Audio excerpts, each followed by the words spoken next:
of Founder to Founder. I'm sitting today with Taylor at Aurora Cellars. We have decided to partner this season for our out-of-state Founder to Founders. We'll be continuing to interview female founders in a variety of industries. With the help of Aurora Cellars and Taylor, we've selected 5 other amazing female founders that we'll be interviewing in Ohio, Chicago, and beyond. So, I'm super stoked today because we, on the personal side, have been huge fans of Aurora Cellars for a very long time now. The name is sentimental to me as my middle name is Aurora, named after my great-grandmother, and the property is beautiful. Driving up to it, I feel like I'm in a fairy tale. It's light purples and deep purples, and it's just all the things I want to feel coming to a winery. And I remember our first tasting. It was so fun. I think it was in the winter, and just everything we tried was top-notch and full of the warm fuzzies, to be honest. And so I'm beyond excited that we are partnering together for this season, and also that we're going to be trying some of the wine. So do you want to introduce yourself a little bit? Yeah. So I'm Taylor Simpson, co-owner of Aurora Cellars. I, along with my brother, have owned Aurora since 2014 is when we opened. So we're going on our 8th year, which is exciting. Not the newest kid on the block, but certainly not one of the oldest. Here we're family owned and operated, more of a boutique winery. We're not super large production. We do focus on cool climate viticulture. I would say that a lot of people would highlight the red wines that we produce here. They certainly have won quite a few awards nationally. Though we do have a full portfolio. We produce lovely sparkling wines and white wines and hard ciders, but I would say that most people probably would highlight the dry reds here, which we are highlighting here. Perfect. What are we going to toast with today? Well, it is, we are very excited about the partnership as well. So I would say that we should certainly toast to the partnership for 2022. Here in our glass, we do have our 2017 Cabernet Franc, and sitting beside it is the 2017 Blau Frankish. Two of our estate-grown reds, and quite lovely. I believe you've had them once or twice. A few times. Well, cheers. Yeah. Thank you for joining us this season. Absolutely. That was so good. I think it was, did the 2017 Cab Franc come out last year? Is that when? We released it either late last fall or early this spring. It was, yeah, I think we had come up here and we had done a tasting and we did not get that one, but I think we were with Dawn and she said, you need to try this one before you leave, and we did, and I think we ended up leaving with a few bottles too because it was so good. But let's go kind of talk about the property to start, because Sure. One of my favorite views, and I know you mentioned the cool climate Viticulture. Yeah. So to maybe expound first upon cool climate viticulture, we are located on the Leelanau Peninsula in northern Michigan. Mm-hmm. Obviously, not that your viewers can see it, but it is really cold out right now. Yes. Snow everywhere. So cool climate viticulture is located in lots of regions. New York, parts of Germany, parts of Washington, depending where you are. But our season is shorter.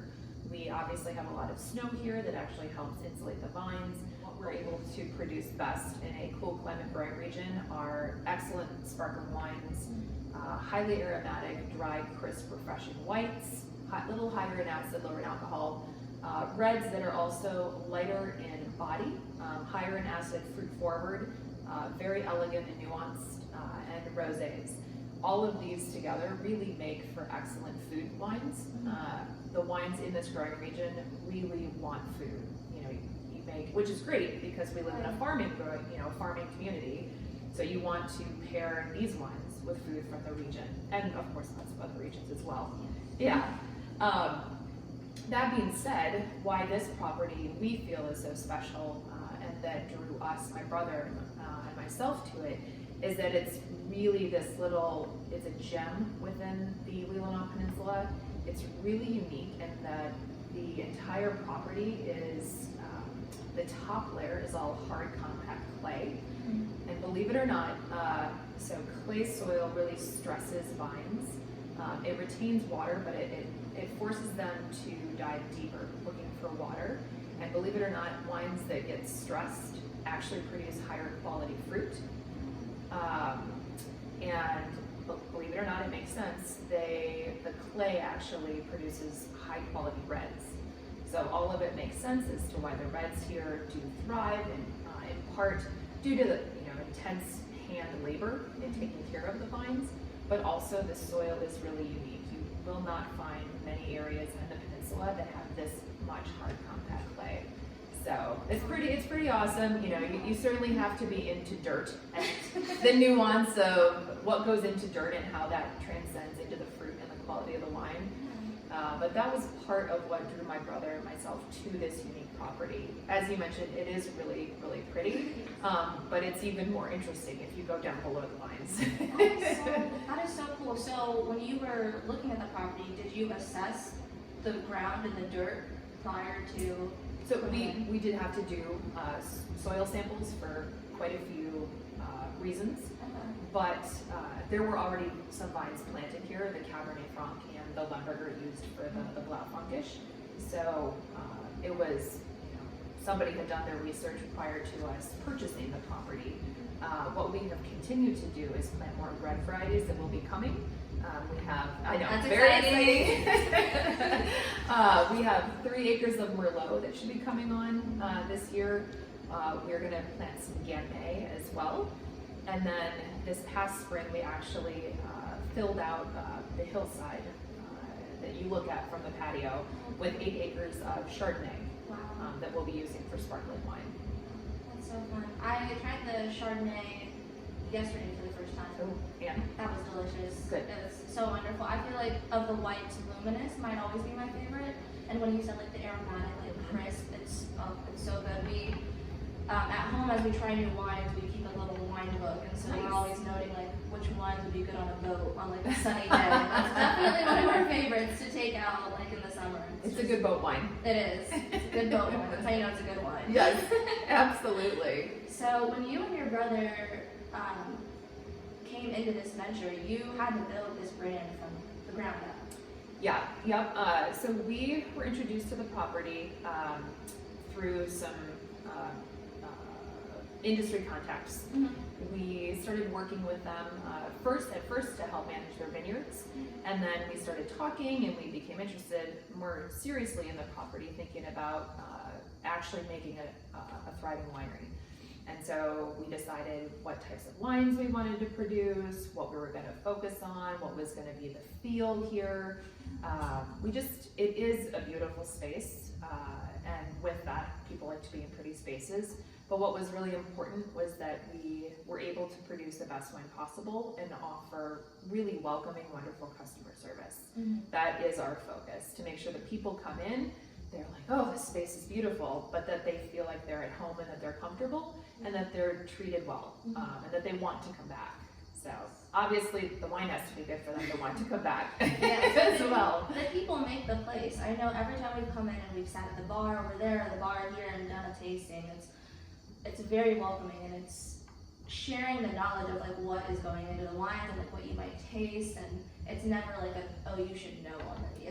It's so wonderful, and like I love small business, and I feel like you can always feel the difference of a small business when you go out of your way to go to them, and it makes a world of a difference, and it's warmer and it's welcoming, and it does make you want to come back every time. We certainly hope so. Yeah. I mean, we're here pretty frequently whenever we're up here, so you're doing something right. Well, thank you. No, I mean, truly the people that we have, we are so lucky that we have wonderful people, and they're passionate about what they do, and you can feel that when you come here.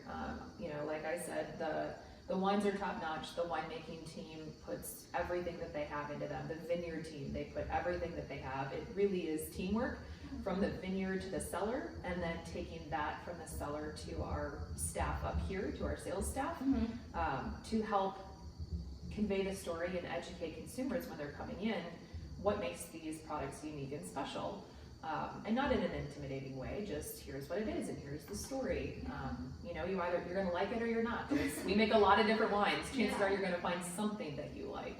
So it's true, and I'm such a fan of the wine club too, because we're in Indianapolis, and so it's always so special to be looking forward to our shipments twice a year, to have that piece of Michigan come to us and be able to just, I don't know, we always talk about how the air up here just feels different. It like is fresher, it's crisper, it's more blue somehow, and so it's always just special when we get our package and we get to crack open a little bit of Michigan with us in Indianapolis. So that's awesome. Yeah, I know we love our wine club members. It's people who are passionate about the wine and love to come to just exactly what you said. You love to come sit here and enjoy the wine and take in the scenery and just enjoy yourself.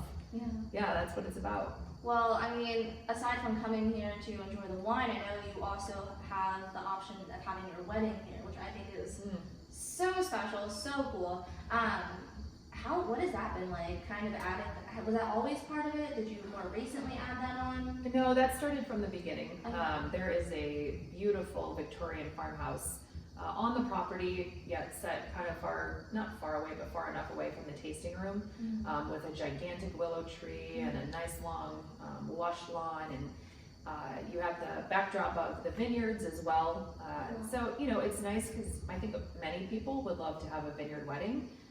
It doesn't necessarily come with the price tag of Napa, California, and it's just as pretty, if not prettier. People can come to Michigan, northern Michigan, and have not only that northern Michigan experience, but also a vineyard experience. So it has been a really good thing for Aurora Cellars, in that we get to help people, you know, share this really special day in their life. It means a lot to us that they're serving Aurora Cellars wine at their wedding, because it's such a special day. And it's nice because it gives their entire wedding party and all of their guests the opportunity to explore the property as well. So it's a win-win-win. Yeah, no kidding. I mean, and I'm gonna link the video below, because we were shown the wedding video that kind of I can't say that word. Shows the property and how that day can look. And I remember we came in one day and they showed us the video. They gave us a little sip of like vignoles, and they were like, just watch the video, see what happens. And it was breathtaking. It was so beautiful, and it shows, just like you said, the backdrop, the willow tree. I feel like every rom-com needs to have a willow tree moment. It's so perfect. And that's very cool. And I know you also have done the music on Wednesdays in the summer. Is that right? Yeah, we've done music Wednesdays. We used to do pizzas. It stopped for a while because of COVID. We're hoping to pick that back up when things normalize, whenever that is. Right. Yeah, but we feature local artists here on Wednesdays. People are welcome to pack a picnic and come and purchase a glass of wine and just sit on the lawn and just, again, take in the property, drink some Aurora wine, and, you know, soak in the summer. That is so fun. I know that we missed a few of those Music Wednesdays, but this year they're on my calendar. We're gonna be here for them, because I just can't think of anything better. Again, like looking out on the property and hearing music while drinking wine. Sure, there are worse things. Love you.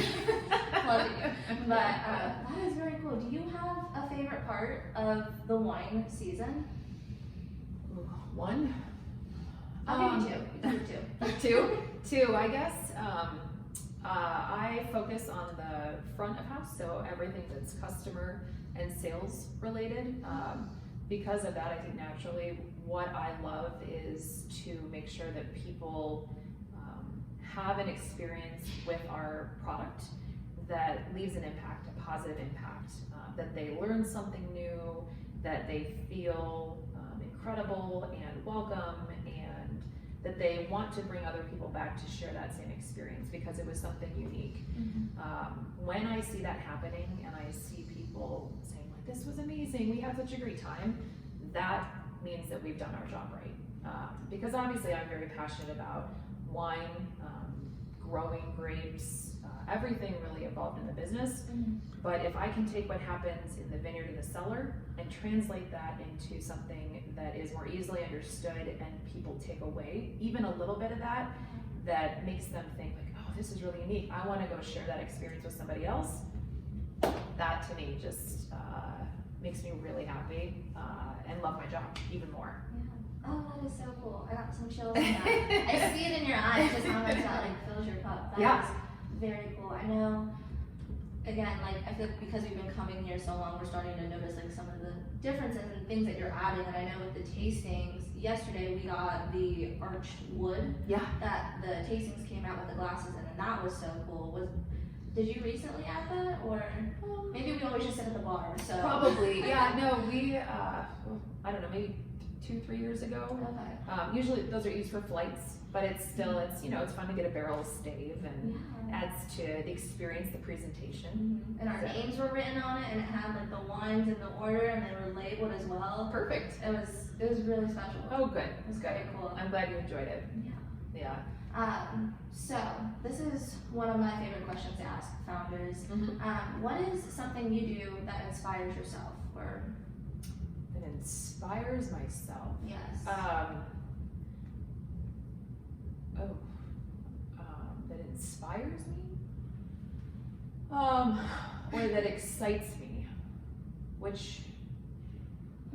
I ask the question a lot because I feel like we look externally for inspiration a lot, when I think female founders, I mean founders in general, are very inspiring on their own.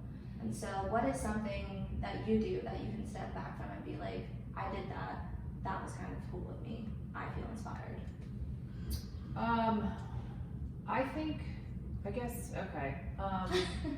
What inspires me? I think having grown the wine clubs, having grown wine sales in general, having grown the traffic of people who are coming to the wineries is really exciting for me, because I am so passionate about Michigan wine, and like I said, exposing people to what we can do here. I know in my core that what we have here at Aurora Cellars is special and is unique and is worth sharing with the world. It is high quality. We have an organization with people who literally make it their life, their passion.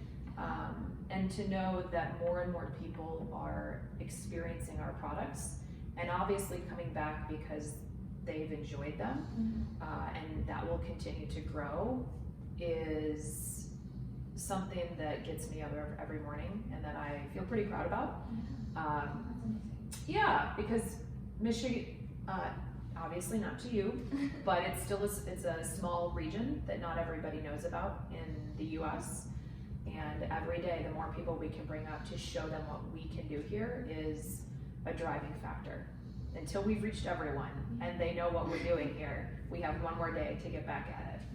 That's amazing. Before we wrap up, do you mind sharing some of those awards that we've won? Oh yeah, I mean we've the winemaking team and the vineyard team have done an exceptional job since the beginning, but most recently this year, the Cabernet Franc here took a huge international award at a competition called Texom. It's in Dallas. It's well respected within the wine community because all of the judges are sommeliers, wine buyers, people who have a deep knowledge of wine. They come in to do the judging. In this specific competition, there were 2,400 wines that were entered from all over the world. Of those, 53 took what is called a judge's selection. And this was one of those 53 wines. Wow. Yeah, so that's saying something, especially since we hear from a lot of people, Michigan can't grow and make reds. We're like, well, we would argue that's not true. The Blaufränkisch also took a gold at the Jefferson Cup. Many people would say the Jefferson Cup is kind of like the Olympics of wine awards. Oh, wow. Yeah, so the Blaufränkisch took a gold not only at Texom, but also at the Jefferson Cup. Wow. And then we also got 3 Jefferson Cups for 3 of our whites. The Gruner Veltliner, the Dry Riesling, and the Medium Sweet Gewürztraminer. Wow. And it was one of 3 wineries in the last 23 years that had ever taken 3 Jefferson Cups in one competition. That's amazing. Yeah, it was So exciting. cool. And it's great for the area too, you know, so that we get the exposure, but also people start to question what's going on up there. Something special is going on up there. I gotta come find out. You gotta come. You gotta come to the property. Yes. gosh, well, congratulations. That is absolutely amazing. I had no idea how many were entered into the tech summit. I think I was reading yesterday on the legend that had the different notes of where the awards had come from. Oh. And so that is amazing. Yeah, I cannot imagine. That is very cool. Well, thank you so much for sharing some of your time. We are so excited to share with you all the female founders that we have selected for our out of state during our 2022 season of Founder to Founder, and you'll be able to catch more of our Aurora Cellars partnership every third Friday of the month. So we'll see you guys next time. Thank you so much.